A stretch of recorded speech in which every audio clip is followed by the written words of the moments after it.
जय हिंद दोस्तों, जय हिंद बच्चों। स्वागत है अपने इस यूट्यूब चैनल में। बच्चों, आज की इस वीडियो में एक बार फिर से हम कक्षा 12 के विद्यार्थियों के लिए साहित्यिक हिंदी का पेपर लेकर आए हैं जो 2024 बोर्ड एग्जाम के लिए मोस्ट इंपॉर्टेंट रहेगा। और 22 फरवरी का दोस्तों इसी में से क्वेश्चन 55% प्रश्न इसी में से जो है पूछा जाएगा। तो चलिए देखते हैं बोर्ड परीक्षा 2024 का पेपर कक्षा 12 साहित्यिक हिंदी। पूर्णांक जो बच्चों रहेगा 100 नंबर का रहेगा। समय 3 घंटे 15 मिनट मिलेंगे। नोट में क्या रहेगा, सभी प्रश्न अनिवार्य रहेंगे। तो चलिए सबसे पहले हम लोग जो है बहुविकल्पी प्रश्नों से बच्चों देखेंगे। पहला क्वेश्चन हम जो स्टार्ट करेंगे बहुविकल्पी प्रश्नों से जो है स्टार्ट करेंगे, जो एक एक नंबर का रहेगा। बहुविकल्पी प्रश्न जो है एक एक नंबर का रहेगा। पहला क्वेश्चन है, लहरों के राजहंस कृति का संबंध गद्य की किस विधा से है? लहरों के राजहंस कृति का संबंध गद्य के किस विधा से है? आत्मकथा, संस्मरण, नाटक, रिपोर्टोजार। सही है बच्चों, यहाँ जो है बा हो जाएगा, नाटक हो जाएगा। ठीक है भैया। अगला क्वेश्चन है, डिप्टी कलेक्टरी के लेखक कौन है? डिप्टी कलेक्टरी के जो है लेखक कौन है? तो सही जवाब बच्चों जो है यहाँ जो है क्या हो जाएगा, बा हो जाएगा, अमरकांत। डिप्टी कलेक्टरी के जो है लेखक कौन है? अमरकांत जी हैं। अगला क्वेश्चन है दोस्तों कि खड़ी बोली की प्रथम गद्य रचना किसे माना जाता है? खड़ी बोली की प्रथम गद्य रचना जो है किसे माना जाता है? कमायनी, प्रवास, रामचरितमानस, चंद छंद, बरदर की महिमा। आप बच्चों इसको बताना, इसमें सही जवाब क्या हो जाएगा, कमेंट बॉक्स में बताइए इसमें सही जवाब क्या हो जाएगा। भाषा और आधुनिकता निबंध के लेखक हैं। भाषा और आधुनिकता के जो है लेखक कौन है? तो सही जवाब होगा प्रो जी सुंदर रेड्डी। सही जवाब जो है बच्चों सा हो जाएगा। भाषा और आधुनिकता निबंध के लेखक प्रो जी सुंदर रेड्डी हैं। सरस्वती पत्रिका का प्रकाशन किस युग में हुआ? सरस्वती पत्रिका का जो है प्रकाशन किस युग में हुआ? बच्चों जो है द्विवेदी युग में हुआ। सरस्वती पत्रिका का प्रकाशन जो है द्विवेदी युग में हुआ। आइए हिंदी काव्य साहित्य के इतिहास पर आधारित निम्नलिखित प्रश्नों के उत्तर चुनकर लिखिए। पहला क्वेश्चन है कि विनय पत्रिका किस काल की रचना है? विनय पत्रिका बच्चों जो है किस काल की रचना है? तो सही जवाब क्या हो जाएगा, भक्ति काल। सही जवाब जो है भक्ति काल हो जाएगा। निम्न में से मैथिली शरण गुप्त की रचना नहीं है। कौन नहीं है? मैथिली शरण गुप्त की रचना कौन नहीं है? रचना नहीं है। देखो सिद्धराज ये मैथिली शरण गुप्त की रचना है। अनग ये भी मैथिली शरण गुप्त की रचना है। प्रदक्षिणा ये भी है, लेकिन बच्चों बा ये नहीं है। इतलम ये नहीं है।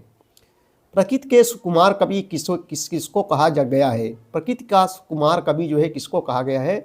तो सु से सुकुमार, सु से सुमित्रा नंदन पंत। बहुत इंपॉर्टेंट क्वेश्चन है। ऐसे क्वेश्चन बच्चों जो है नौकरियों में यानी कंपटीशन के एग्जाम में जो है पूछे जाते हैं। बीएड वगैरह, टीजीटी, टेट, सुपर टेट, समीक्षा अधिकारी, यानी ये सब क्वेश्चन बहुत पूछे जाते हैं परीक्षाओं में। तो नौकरी के लिए भी इंपॉर्टेंस है बच्चों। ये प्रकृति का सुकुमार कवि किसे कहा गया है? तो सु से सुकुमार, सु से सुमित्रा नंदन पंत को कहा गया है। रामधारी सिंह दिनकर को उनकी काव्य कृति उर्वशी पर पुरस्कार मिला था। ज्ञानपीठ पुरस्कार, भारत भारती पुरस्कार। सही जवाब बच्चों यहाँ जो हो जाएगा ज्ञानपीठ पुरस्कार मिला था। रामधारी सिंह दिनकर को उनकी काव्य कृति उर्वशी पर जो है ज्ञानपीठ पुरस्कार मिला था। तार सप्तक से संबंधित है कौन है बच्चों? तार सप्तक से संबंधित कौन है? सही जवाब आ हो जाएगा रामविलास शर्मा हो जाएगा। अब देखो निम्नलिखित अवतरणों को पढ़कर उन पर आधारित प्रश्नों के उत्तर दीजिए। आपको गद्यांश बच्चों दिया रहेगा, इसमें जो है पढ़कर आपको उत्तर देना है। जैसे भूमि का निर्माण देवों ने किया, इंपॉर्टेंस है 2024 बोर्ड एग्जाम के लिए, यहाँ से 10 नंबर मिलेगा। उसके बाद में अथवा रख करके दिया रहेगा, दो में से एक करना है, चाहे इसको कीजिए चाहे इसको कीजिए। देखो बच्चों ये यहाँ तक दिया गया है। देखो ऐसे क्वेश्चन भी आया, गद्यांश का पाठ और शीर्षक एवं लेखक का नाम लिखिए, रेखांकित अंश की व्याख्या कीजिए। रेखांकित में होता है बच्चों जहाँ तक रेखाएँ खींची गई, ये लाइन जो खींची नहीं गई है इसी की व्याख्या करना है जहाँ तक खींची गई हो। अथवा करके देखा, जन का प्रवाह, इसको हम करेंगे। जन का प्रवाह अनंत होता है, 700 वर्षों से भूमि के साथ राष्ट्रीय जन ने तादम्य प्राप्त किया है। जब तक सूर्य की रश्मियाँ नित्य प्रातः काल भुवन को अमृत से भर देती हैं, तब तक वह राष्ट्रीय जन का जीवन भी अमर है। इतिहास के अनेक उतार चढ़ाव पार करने के बाद भी राष्ट्र निवासी जन नई उठती लहरों से आगे जो है बढ़ने के लिए अजर अमर है। जन का सततवाही जीवन नदी के प्रवाह की तरह है, जिसमें जो है कई कर्म और श्रम के द्वारा उत्थान के अनेक घातों का निर्माण करना होता है। देखो बच्चों जो रेखांकित खींचा गया है, रेखाएं खींची गई हैं, इन्हीं की जो है व्याख्या आपको करना है। रेखांकित अंश की व्याख्या कीजिए, जहाँ भी लिखा रहे इन्हीं करना है। आइए हम जो है इसका उत्तर देंगे। पहला उत्तर है, प्रश्न है कि उपयुक्त गद्यांश के पाठ और लेखक का नाम लिखिए। तो उपयुक्त गद्यांश के पाठ और लेखक का नाम जो है पहला क्वेश्चन है कि उपयुक्त गद्यांश के पाठ और लेखक का नाम लिखिए। तो गद्यांश पाठ का नाम है राष्ट्र का स्वरूप और लेखक बच्चों कौन है? वासुदेव शरण अग्रवाल जी हैं। लेखक कौन है? मतलब पाठ का नाम है दोस्तों राष्ट्र का स्वरूप और जो है लेखक कौन है? वासुदेव शरण अग्रवाल जी है। वासुदेव शरण अग्रवाल जी है। अब देखो बच्चों दूसरा क्वेश्चन है कि रेखांकित अंश की जो है व्याख्या कीजिए। जितने भी अंश खींचे गए रेखाएं खींची गई जहाँ तक उसका जो है व्याख्या करना है। तो आइए इसका हम लोग व्याख्या करते हैं। रेखांकित अंश की व्याख्या कीजिए। जन का प्रवाह अनंत होता है। दूसरा क्वेश्चन बच्चों रेखांकित अंश की व्याख्या कीजिए। आइए व्याख्या करते हैं। जन प्रवाह में जो है तो खा का आप व्याख्या करते हैं। चलिए उत्तर आपके सामने जा रहा है। देखो रेखांकित अंश की व्याख्या। प्रत्येक राष्ट्र का इतिहास बदलता रहता है। ऐसे हम लोग देखेंगे जो है प्रत्येक राष्ट्र का इतिहास बदलता रहता है तथा उसमें जो है अनेक उतार चढ़ाव आते रहते हैं, किंतु राष्ट्र के निवासियों की जो है श्रृंखला चलती रहती है। श्रृंखला जो है चलती रहती है। मनुष्य पीढ़ी दर पीढ़ी अपने राष्ट्र के साथ जो है जुड़ा रहता है। इसी कारण हजारों वर्षों से मनुष्य ने अपनी भूमि के साथ जो है तादात्म्य स्थापित किया हुआ है। तादात्म्य स्थापित किया हुआ है तथा विभिन्न दृष्टियों से जो है एक रूपता बनाई हुई है। जब तक राष्ट्र रहेगा और राष्ट्र की प्रगति होती रहेगी तभी तक जो है राष्ट्रीय जन का जो है जीवन भी रहेगा। तभी तक जो है राष्ट्रीय जन का जीवन भी रहेगा। चलिए बच्चों अगला क्वेश्चन देखेंगे हम लोग जो है ये हो गया रेखांकित अंश की जो है व्याख्या हो गया। आइए आगे देखते हैं। गा वाला क्वेश्चन है कि राष्ट्र निवासी जन किसके समान आगे बढ़ने के लिए अजर अमर है। गा वाला देखेंगे राष्ट्र निवासी जन किसके समान आगे बढ़ने के लिए अजर और अमर है। तो आइए बच्चों इसका उत्तर हम लोग जो है देखते हैं। गा का उत्तर होगा देखो जब तक सूर्य की किरणें प्रातः काल पूरी धरती को अमृत से भर देती रहेंगी तब तक राष्ट्रीय जनजीवन अमर रहेगा। जब तक सूर्य की किरणें प्रातः काल पूरी धरती को अमृत से भर देती रहेंगी तब तक भैया जो है राष्ट्रीय जन जीवन अमर रहेगा। आइए घा वाला देखते हैं। राष्ट्रीय जन घा वाला है। देखो घा वाला है कि राष्ट्रीय जन ने किसके साथ तादात्म्य प्राप्त किया है। राष्ट्रीय जन ने किसके साथ जो है तादात्म्य प्राप्त किया है। तो ये देखो उत्तर होगा घा का। राष्ट्रीय जन ने भूमि के साथ तादात्म्य प्राप्त किया है। राष्ट्रीय जन ने भूमि के साथ जो है तादात्म्य प्राप्त किया है। अगला क्वेश्चन देखेंगे अंगा वाला देखेंगे कि राष्ट्रीय जन का जीवन भी कब तक अमर है। राष्ट्रीय जन का जीवन भी जो है कब तक अमर है। देखो बच्चों यहाँ है अंगा वाला कि राष्ट्रीय जन का जीवन भी कब तक अमर है। आइए इसका उत्तर देखते हैं। तो जब तक सूर्य की रश्मियाँ नित्य प्रातः पृथ्वी पर पड़ती रहेंगी तब तक जो है राष्ट्रीय जन का जीवन भी अमर है। जब तक सूर्य की रश्मियाँ नित्य प्रातः पृथ्वी पर पड़ती रहेंगी तब तक राष्ट्रीय जन का जीवन भी जो है अमर है। आइए बच्चों 4 नंबर देखें। निम्नलिखित काव्यांशों को पढ़कर उन पर आधारित प्रश्नों के जो है उत्तर दीजिए। ये जो काव्यांश दिए गए इनको पढ़कर जो है पद्यांश के पाठ और कवि का नाम लिखिए। रेखांकित अंश की जो है व्याख्या कीजिए जहाँ भी रेखाएं कीजी गई है। कैकेयी के अनुसार उनसे हुआ पाप किसने कराया। नरदेही अभी तक क्या कहते आ रहे थे। नरदेही शब्द का अर्थ लिखिए अथवा इसको कीजिए। जहाँ पे अथवा लगे बच्चों 2 में से एक आपको करना है। मोस्ट इम्पोर्टेंस है 22 फरवरी के लिए। समर्पण लो सेवा का सार सजल संस्कृत का आप अवतार। ठीक है ये बच्चों इसका करना है। पढ़कर जो है पद्यांशों को उत्तर देना है। 5 का देखें निम्नलिखित लेखकों में किसी एक का जीवन परिचय देते हुए उनकी कृतियाँ पर प्रकाश डालें। वासुदेव शरण वेरी इंपॉर्टेंट दोनों इंपॉर्टेंस है। हाँ देखो बच्चों हर पेपर में जो है पूछे जा रहे हैं। 5 नंबर आपको मिलेगा। 100 शब्दों में जो है करना है भैया। देखो बच्चों हड़बड़ाओ नहीं आराम से करना पेपर को। कोई हड़बड़ी नहीं है। आराम से दिमाग फ्रेश करके आप लिखेंगे सब कुछ आ जाएगा।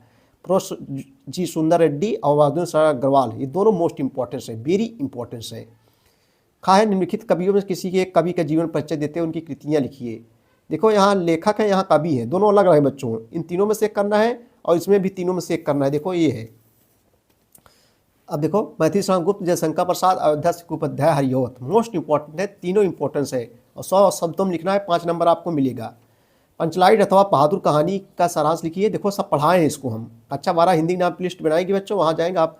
पंचलाइट पढ़ाएं हम। कर्मनाशा की हार कहानी के पात्र भैरव पांडे का चरित्र चित्रण कीजिए अथवा 2 में से करना है चाहे इसको कीजिए चाहे इसको।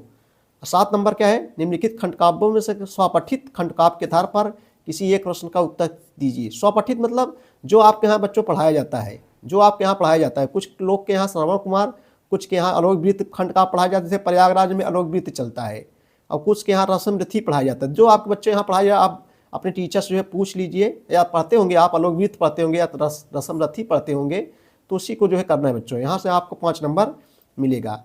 ठीक है, चलिए 8 नंबर में क्या पूछा जाएगा, निम्नलिखित अवतरणों का संदर्भ सहित हिंदी में अनुवाद कीजिए। ये संस्कृत दिया रहेगा, और देखो संदर्भ सहित संदर्भ लिखना है, फिर उसके बाद में अनुवाद करना है। 2 में से करना है, चाहे इसको कीजिए चाहे इसको कीजिए। ठीक है, वही बातें हैं। अब देखो श्लोक दिया गया है, इसी का भी संदर्भ और अनुवाद करना है। 2 में से करना है, चाहे इसको कीजिए, बहुत सरला है, दोनों मोस्ट इम्पोर्टेंस है। चलिए आगे हम लोग देखेंगे।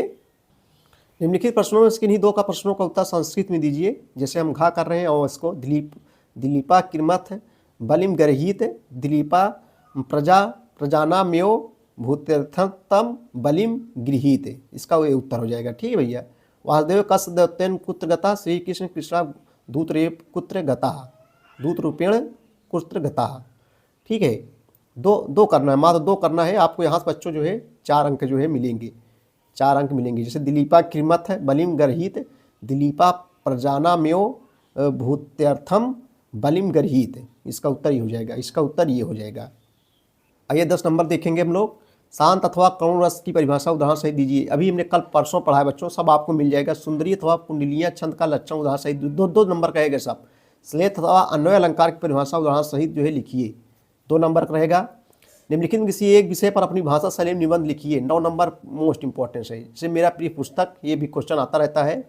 विद्यार्थी और राष्ट्र निर्माण युवा शक्ति के योगदान, दूरदर्शन की उपयोगिता, सब ये इंपॉर्टेंस है। उसके बाद में भ्रष्टाचार से भी आता रहता है निबंध बच्चों, आप अपने मन से लिख सकते हैं। विज्ञान से भी आप लिख सकते हैं। कोरोना वायरस भी आ सकता है, कोरोना वायरस मोस्ट इंपॉर्टेंस है, कहाँ से फैला, कैसे शुरू हुआ, जो है इसको ये जरूर पूछा जाएगा। तो 9 नंबर आपको मिल जाएगा, आप अपने मन से लिखिए, पूरा अंक मिलेगा दोस्तों। राइटिंग भी आपकी सुंदर बैठेगी। चलो हम लोग 12 का देखेंगे, 1 नंबर का है। ग्राम्य अपिका संधि विच्छेद क्या होगा, ग्राम्य अपिका संधि विच्छेद क्या होगा। आइए इसका उत्तर देखते हैं। देखो 12 का देखेंगे हम लोग। ग्राम्य अपिका संधि विच्छेद क्या हो गया, तो हो जाएगा ग्राम्य धन अपि बराबर ग्राम्य धन अपि। देखो 12 का पहला है दोस्तों कि ग्राम्य अपि का संधि विच्छेद क्या होगा, ग्राम्य धन अपि बराबर क्या हो जाएगा, ग्राम्य अपि हो जाएगा। दूसरा है दोग्धा का संधि विच्छेद क्या होगा, तो दोध धन धा बराबर दोग्धा, दोध धन धा बराबर दोग्धा हो जाएगा। उसके बाद में क्या हो जाएगा, रामाग्रता का संधि विच्छेद क्या होगा, तो राम धन आगता बराबर क्या हो जाएगा दोस्तों, जो है रामागता हो जाएगा। चलिए खा देखेंगे। त्रिलोकी में कौन सा समास है, त्रिलोकी में जो है कौन सा समास है बच्चों, आपको बताना है। तो त्रिलोकी में कौन समास है, तो 3 लोगों के स्वामी त्रिलोकी। देखो लगा है आगे संख्यावाची है, इसलिए जो है यहाँ द्विगु समास बच्चों हो जाएगा। कौन समास जो हो जाएगा, द्विगु समास जो है हो जाएगा। दामोदर में कौन समास है, बहुब्री समास है। दामोदर में कौन समास है, बहुब्री समास है। चलिए आगे देखेंगे। 13 का देखेंगे। राजन रूप में रूप है राजन, राजा शब्द का सही जवाब यहाँ जो है बच्चों क्या हो जाएगा, 7वीं विभक्ति एक वचन। सही जवाब आ हो जाएगा 7वीं विभक्ति एक वचन। राजन रूप है राजन, राजा शब्द का 7वीं विभक्ति एक वचन। उसके बाद दूसरा है 13 का दूसरा है नामस रूप है नामन रूप का। यहाँ सही जवाब बच्चों क्या हो जाएगा, यहाँ हो जाएगा 7वीं विभक्ति एक वचन। सॉरी, यहाँ नामस रूप है नामन का 7वीं विभक्ति एक वचन, ये होगा बा वाला, हमने वहाँ उसको लगा दिया। नामस रूप है नामन नाम का 7वीं विभक्ति एक वचन हो जाएगा। चलिए खाक देखेंगे। क्रि धातु लोट मध्यम एक वचन का रूप क्या हो जाएगा, कुरुत हो जाएगा, कुर्तम हो जाएगा, कुर्था हो जाएगा, कुर्ताम हो जाएगा। तो सही जवाब बच्चों यहाँ जो है कुर्तम हो जाएगा। सही जवाब जो है दा हो जाएगा। भविष्यत रूप है अस धातु का लट लकार मध्यम पुरुष द्विवचन, लट लकार मध्यम पुरुष द्विवचन। बुद्धिमान में प्रत्यय है वातुप मतुप कत्वा तत्व। तो सही जवाब बच्चों यहाँ जो है सा हो जाएगा, मातुप हो जाएगा। गंतव्य में प्रत्यय है तब्बत प्रत्यय है, यहाँ सही जवाब जो है आ हो जाएगा। रेखांकित पदों में किसी एक का प्रत्यय का विभक्त तथा उससे संबंधित नियम को उल्लेख कीजिए। यहाँ हो जाएगा बच्चों प्रथमा विभक्ति एक वचन हो जाएगा। विभक्ति जो होगी रामा पुस्तक पठति, तो इसमें हो जाएगा प्रथमा विभक्ति एक वचन हो जाएगा। निम्नलिखित वाक्यों में से किन्हीं दो का संस्कृत में अनुवाद कीजिए। आइए हम लोग अनुवाद करते हैं बच्चों, बहुत सरल अनुवाद है। देखो पहला अनुवाद है बच्चों, वृक्ष से पत्ता गिरता है, तो हो जाएगा वृक्षात पत्रम पतति। वृक्षात पत्रम पतति, वृक्ष से पत्ता गिरता है। उसके बाद में खा है, बंदर वृक्ष पर चढ़ते हैं। बंदर जो है वृक्ष पर जो है चढ़ते हैं। इसका अनुवाद क्या हो जाएगा, वानरा वृक्षे आरोहंति। वानरा वृक्षे आरोहंति। उसके बाद में है तुम्हें भी पढ़ना चाहिए। देखो बच्चों सा है तुम्हें भी पढ़ना चाहिए, इसका संस्कृत अनुवाद क्या हो जाएगा, त्वाम अपि पठेहे। त्वाम अपि पठेहे, तुम्हें भी पढ़ना चाहिए। घोड़ा पांव से लंगड़ा है, तो अश्वा पदेन लंगा। अश्वा पदेन लंगा, घोड़ा जो है पांव से लंगड़ा है, अश्वा पदेन लंगा। लास्ट है, पुस्तकों में गीता श्रेष्ठ है, तो क्या हो जाएगा, पुस्तकाना गीता श्रेष्ठा। पुस्तकाना गीता श्रेष्ठा, पुस्तकों में गीता श्रेष्ठ है। बच्चों ये था जो है पेपर 2024 बोर्ड एग्जाम के लिए। वीडियो देखने के लिए बहुत बहुत धन्यवाद। Thank you.